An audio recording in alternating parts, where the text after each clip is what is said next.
In the name of the Mother, the Father, and the Morning Star, I'm Reverend Yuri M, and welcome to my channel where we discuss witchcraft, necromancy, folk magic, Luciferian, and Gnosticism. Today I'm here with Muertero Yamil. We'll be discussing Muerterismo and the culto de Santissima Muerte. Welcome. How are you doing today? Very good. How are you? Doing quite well. Thank you so much for joining me today. I'm very excited to discuss these things with you. I'm honored to be here. Well, thank you. I guess to begin, can you tell us a little bit about yourself and your background? Yes. Pretty much. My name is Jamil. I'm a Muertero, meaning that I work with the spirits of the dead, with the Animas de Purgatorio, or the Animas Benditas. I've been involved in the spiritual tradition since a very young age. It's been passed down to me from my grandfather, from neighbors of mine that I lived around in my neighborhood, and I've also traveled through Latin America learning with different teachers as well. And I also work with the Santissima Muerte as well, which is one of my main guides. Most interesting. It's very fascinating. You've been able to travel around, and you've had this privilege of being able to actually learn from. Well, it is your culture, so I'm really jealous of that. To be honest, it's been quite difficult being an outsider sometimes, trying to learn about these things, especially with a language barrier that I'm very slowly learning how to surmount, but not fast enough for my The taste. point is that you're learning, though. Indeed, yes, it's a big part of it. I mean, like I have this one little book, the magical powers of the Holy Death, and like it's translated so terribly. It's like, why should have just bought the Spanish version and practice with that? I agree with that. I actually do agree with that. But I have a couple of Spanish Santissima Muerte books. I have like the Bible, and then the El Libro de la Santissima Muerte. But I haven't made much progress in them yet. So I can read some words, and I'm very excited when I can read those words. Duolingo is not taking me far enough, fast enough, unfortunately.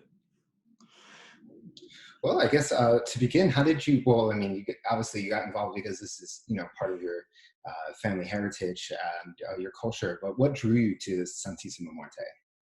Well, what drew me to the Santissima Muerte was I had a friend of mine who actually believed in the Santissima Muerte. He was involved with the Santissima Muerte. He made a lot of promises to her. He was a roommate of mine, and at one point he moved out, and he had left behind some Santa Muerte relics, right?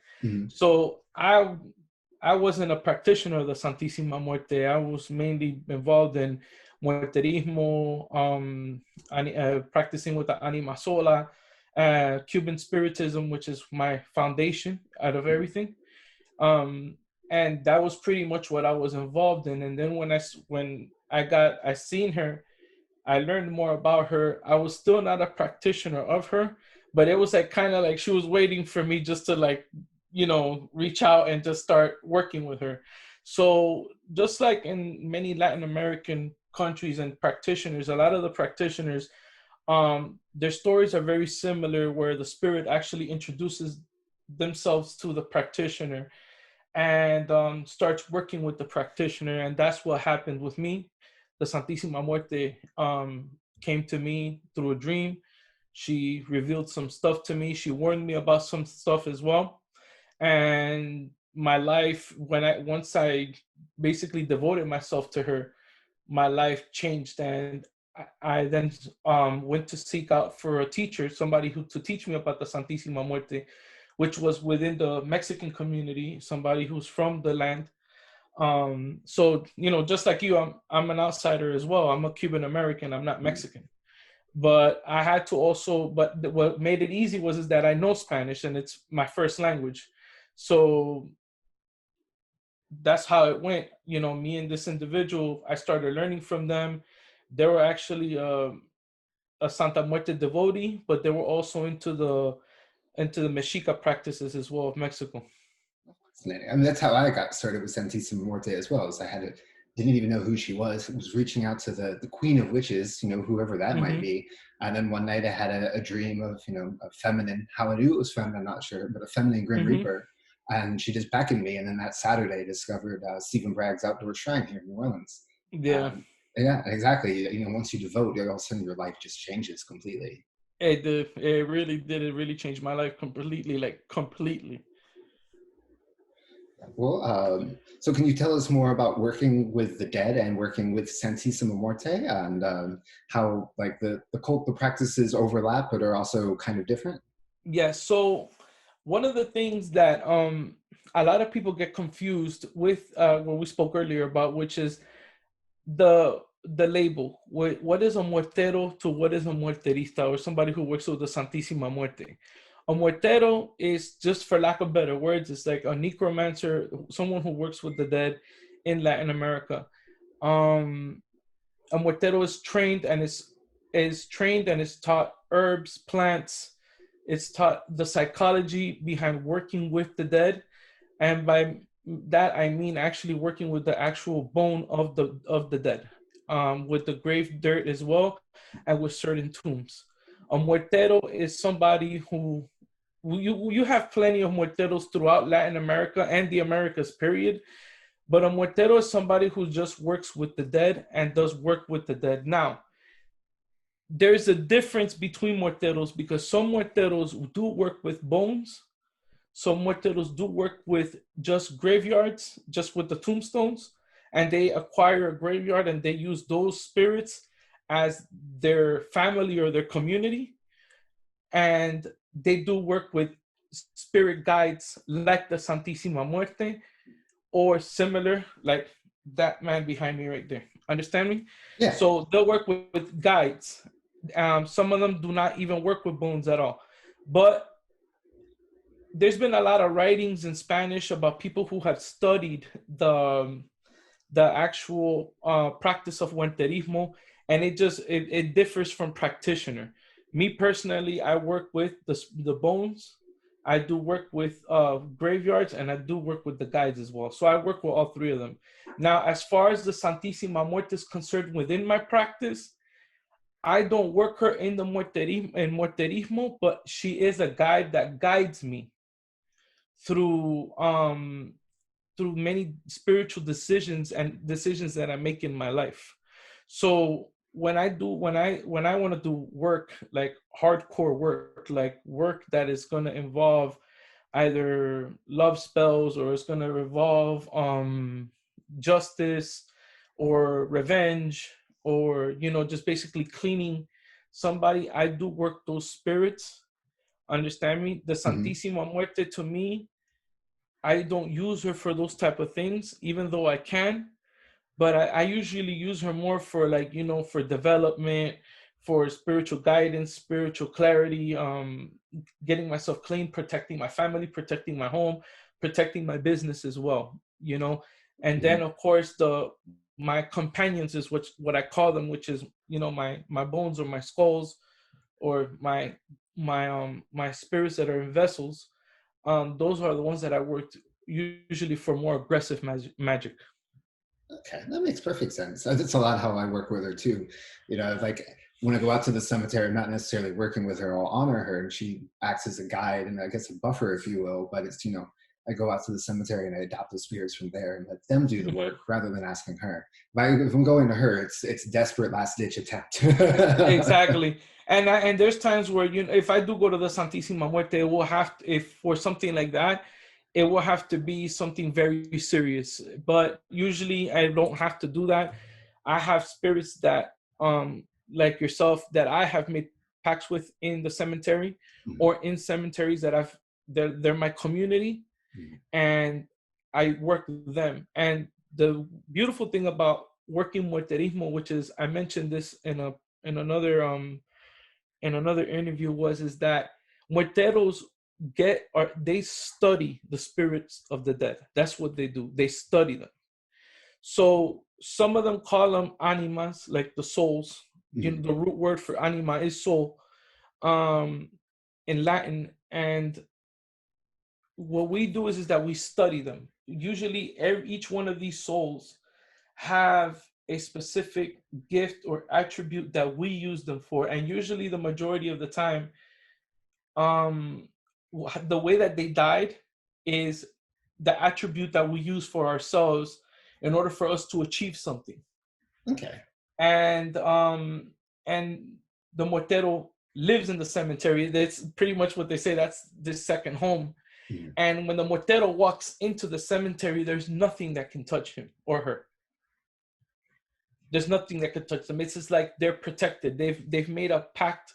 They've made a bond with those spirits and the Barón of the cementerio, not the voodoo version. There's a big difference between the Loa and Mm-hmm. the Barón, which I don't know too much about Haitian voodoo like that. Mm-hmm. But I know that in Latin America, the Barón del Cementerio is the first person that was born, that was buried in the cemetery. And that is the person who we go to in order, that's like the chief of the dead in the cemetery. So we use that as a guide there, you know? Mm-hmm. But we call them the Barón because of course, you know, it's a baron. You understand me? So that specific spirit we ask that spirit for permission to work in the cemetery or to leave work in there. Well, that's pretty much exactly how I work. I mean, I don't call him the Baron. I just call him the guardian. But yeah, it's the first person that. Yeah, it's the same thing with us. It's just that in Spanish, Barón, Guardián, Jefe, Mm-hmm. the chief of the cemetery. Okay, fascinating. So for someone who is interested in beginning this kind of practice, do you have any recommended practices or devotions that they might want to do? For somebody who's starting, I honestly would recommend for them to learn with somebody who's a skilled necromancer, somebody who knows the psychology of the dead, somebody who knows how first thing that they will have to do is they have to ground themselves. It is a very important thing for them to ground themselves, for them to have a daily ritual of protection. Like I do, like for example, me, when I wake up early in the morning, I do my prayers to all my spirits. I light them their candles. I serve them their offerings. And the reason is because when I'm establishing contact with these spirits, whether it's in the cemetery or in my home, I have guides that serve as mediators between us and them. So it establishes a protection. You have to learn how to protect yourself first. You have to learn how to be grounded. You have to know who you are. Because if you don't do that, then what happens is that these spirits can come in and make you believe something that is not. You start going into the cemetery, you start working in the cemetery, there's rules in the cemetery that you have to follow. And a lot of times I've seen people who go to the cemetery, and I'll give you a good example of a story that happened to me a long time ago. When I went to the cemetery, to go do a ritual there with one of the spirits that earlier during the day I've already established a bond with, and we've already established a contract with one another. I went with somebody, and the first thing that I told them was that I said, be very careful when you walk in here, because what you might hear is not true. So the person was like, yeah, okay, no problem, I don't care. And as soon as we went in there, he heard his grandmother. His grandmother was not buried in that cemetery, right? And he automatically got lost. Like how we say se perdió, he got lost. He started looking for that voice, and he got lost. And when you're there to do work, you're there to do work. You can't start, okay, let me stop what I'm doing and let me search for this person. With that, what I'm trying to say is that you have to have somebody teach you the rules. You have to have somebody to teach you how to differentiate your thoughts from what they might be trying to put in your head. Because these spirits work in thoughts, and they could also tap into our senses. They could tap into our sight. And then from there, the teacher starts, you go with the teacher and you start working with the teacher. That is how I learned. You have to be next to your teacher. You have to work with them. You have to learn plants, because there's certain plants that repel them. There's certain plants that call them in. Learning how to work with dirts, learning how to work with animal bones, because we don't work with spirits of the deceased or human spirits, but we also work with animal spirits as well. Fascinating. That is excellent advice. I mean, from my early days of dabbling in necromancy rather ill-advisedly, I made lots of mistakes. And there I was made a, mistakes too. Even having a guide, I made mistakes too. So I trust mean, me. it's part of the learning process, admittedly, is Exactly. making those mistakes. But it is really easy to pick up like attachments from spirits, or they like kind of like they'll influence your desires and like make you do all sorts of crazy things to satisfy what they want, and whereas you're Exactly. getting nothing done. Exactly. And I've had because I used to work my earlier work. I used to work at a morgue. I used to work at the morgue in the hospital, and I was basically the one who would just pick up the dead as soon as they would pass away, pick them up, put them in the bed, take them to the freezers, and start taking everything out of them, and just basically preparing them for the funeral homes to come. So that played a big role in my Muerterismo practice, where a lot of these spirits, some of them would even pass away in front of me. Wow. So I would go home and have dreams with these spirits. Mhm. And like we said, those are just some of those mistakes that, I should have cleaned myself or something like that before I went to sleep. But at times I would do it on purpose just to be like, okay, I want that spirit to come and just talk to me, Yeah, yeah. See what happens. Yeah. Yeah, I'm just gonna sleep on top of this grave because it feels like a good spot to sleep tonight. Yeah, and a lot of the times that's forms of initiation in a lot of Latin American practices, especially when you're working with terismo or working with the animas. When you're working with the Anima Solas or working with the animas del Purgatorio, one of those initiations is actually sleeping with them in the graves, because it's like a rite of passage. In order for you to become a worker with them, you have to become the dead yourself. Makes sense. So you Uh, go through an initiation of death so that you could walk. It's like saying caminando por los dos lados, meaning that you're walking on both worlds at the same time. Makes sense. Yeah, having a foot in both of the worlds of the living Mm-hmm. and the dead. Mm-hmm. I always like when I intuitively pick up on things like that. Like, I'm just gonna sleep in the graveyard tonight because that seems like a thing I should do. Thank you, Santisima. Well, can you tell us more about? Let's see.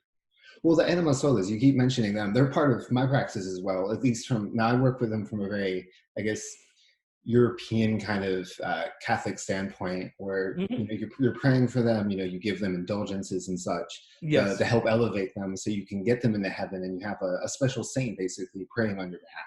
exactly. Is that similar to how you work with them as well, or? Yes.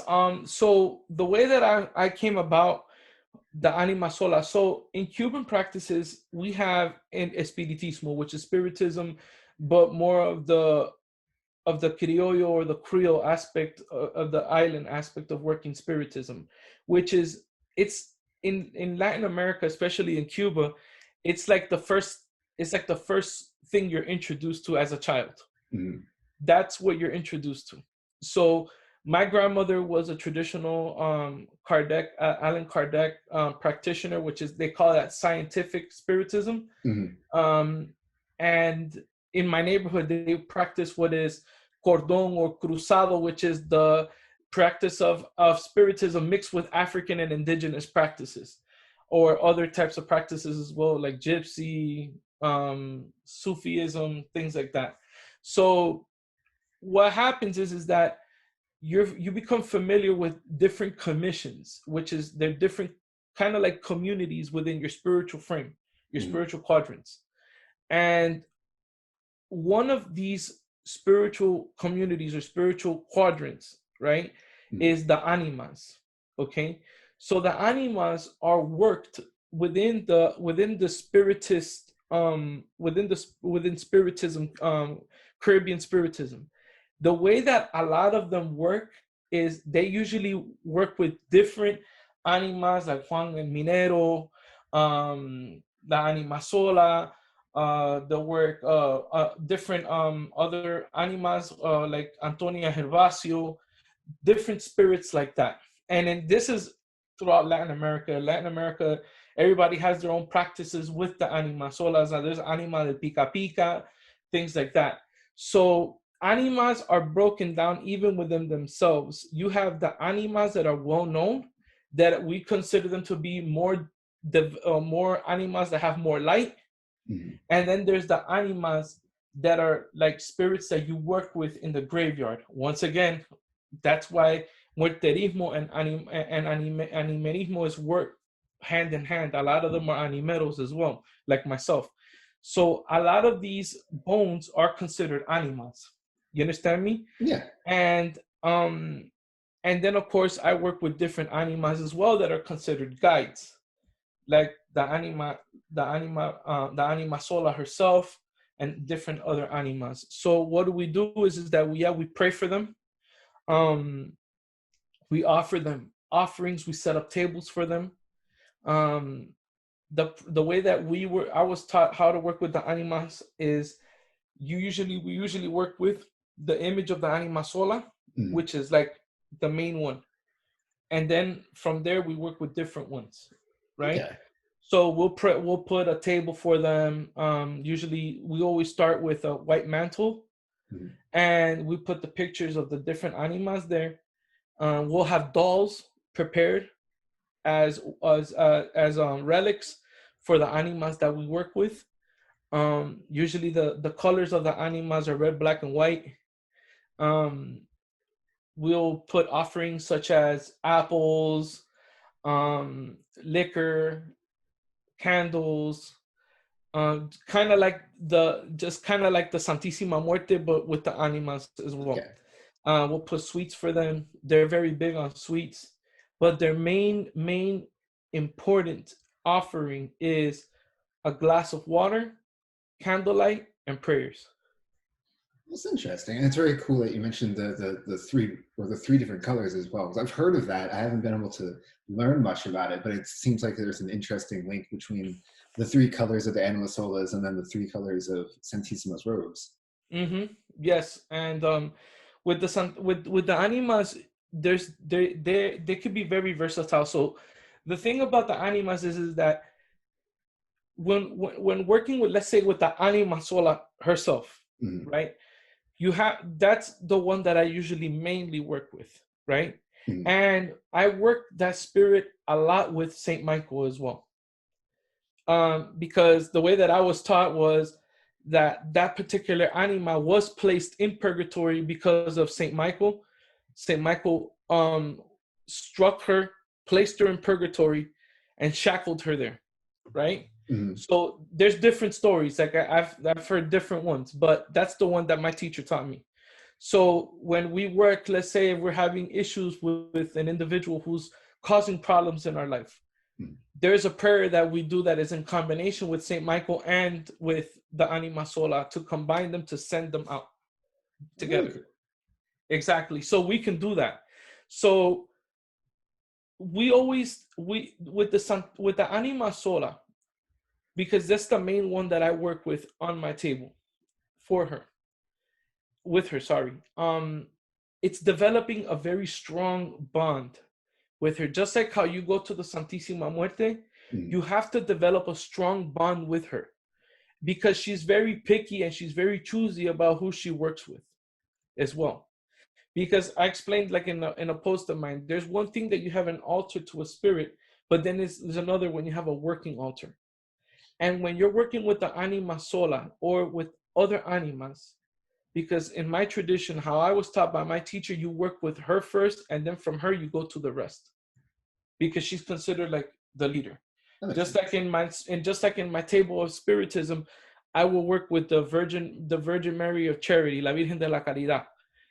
She's the captain of that table, right? So with her, you have to develop a very strong bond with her. You have to develop a devotion to her. She's very particular about who she works with. And a lot of people have come to me and they've told me, listen, I've tried to work with her, but it just isn't working out. And I said, well, you have to keep going at it and keep going at it and keep going at it, because with me and her, it took me a year to just to even feel her presence. But I kept myself going. And once she came into my life, and that was not like the Santísima Muerte, where the Santísima Muerte came to me. I went knocking on her door. because I've heard of all these. It was just the stories that I would hear about these workers of the Anima Sola. They just devoted themselves to the Anima Sola, and they were animeros. How they would she would, have give them these life-changing results and life-changing experiences. And with her was, as soon as, like, that one, it was on a full moon, and I remember placing her cup of water. I got her flowers, I got her liquor, I got her cigarettes, I got her everything. And I said, listen, I'm not asking anything from you. I'm just giving this to you out of my love and out of sincerity. That night, I couldn't sleep for nothing. Like, she kept me up all night, and when she's around, because her presence is like there's somebody standing in a corner just staring at you. Wow. And she's a very strong spirit, and she's very dear to me. I'm quite fond of the Anima Sola myself. I haven't had any experiences quite on your level yet, but I'm also still branching out and learning more about her traditions and such. So yeah, and that's another thing that I'm planning on doing more, is just introducing the Anima Sola more into the public platform so that people know more about her, and different other animas as well, like El Judío Errante, Juan el Minero, Antonia Gervasio, different animas that are very popular, that are under that commission, or that particular group of spirits. well, cool. I look forward to those posts. Yeah. Your posts have been very, very informative and educational. So thank you very much for those. I've learned a lot from them. Thank you. I appreciate it. Well, I guess we can go ahead and wrap up now. So let's see. The last question is, well, for people who would like to learn more about you or your work, or contact you for services, what's the best way for them to get a hold of you? They could go to my website, muerteroyamil.com. They could go to my Facebook page. They could search me under Muertero Yamil or Yamil Henriquez.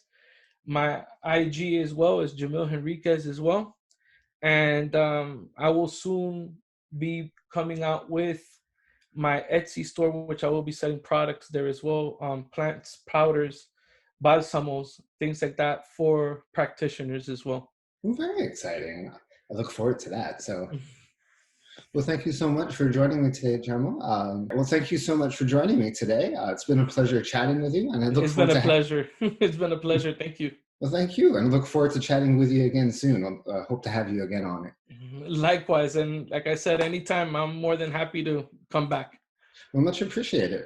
Well, thank you again, and until next time, we'll see y'all soon. Bye. Blessings. Thank you.